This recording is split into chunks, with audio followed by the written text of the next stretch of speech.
Hi friends! ఇవన్నీ కూడా మన డైలీ కస్టమర్ సారీస్ అండి.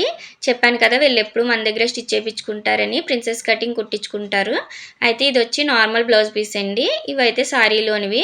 చూస్తున్నారు కదా, దీనికి మోడల్ అయితే వాట్సాప్‌లో పెడతానని చెప్పారు ప్రతిదానికి కూడా. ఇదొచ్చి half and half sari model వచ్చింది. బావుంది క్లాత్ కూడా. ఇలాగ ఇవైతే బ్లౌజ్ పీస్‌లు ఇచ్చారు. ఈ సారీ వచ్చి చాలా బావుందండి. కలర్ కాంబినేషను, క్లాత్ అలానే బార్డరు అంతా కూడా చాలా బావుంది. చూడ్డానికైతే లుక్ చాలా నచ్చింది నాకు. అలానే దీని బ్లౌజ్ అయితే మనకి ప్లెయిన్‌గా ఇచ్చాడు. కొంచెం లైట్‌గా ప్లెయిన్ కలర్ వచ్చింది. చూసారు కదా, ఇలా వచ్చింది. అలానే ఈ సారీ కలర్ కాంబినేషన్ కూడా చాలా బావుందండి. ఇదైతే మనకి బ్యాక్ అలానే హ్యాండ్ కూడా కట్ వర్క్ మోడల్ ఇచ్చారు. బ్యాక్ అయితే బోట్ నెక్ మోడల్ పెట్టారు. ఇది లైట్ కలర్ సారీ అండి. దీనికి బ్లౌజ్ మాత్రం డార్క్ కలర్ ఇచ్చాడు ఇలాగా. దీనికైతే పోట్లీ బాల్స్ మోడల్ పెట్టాలి హ్యాండ్‌కి. ఇలాగ ప్రతిదానికి మనకి వాట్సాప్‌లో ఫోటోస్ అనేది పెడతారు. మీకు ఈ సారీస్‌లో ఏ సారీ నచ్చింది కామెంట్ చేయండి. నచ్చితే లైక్ చేయండి.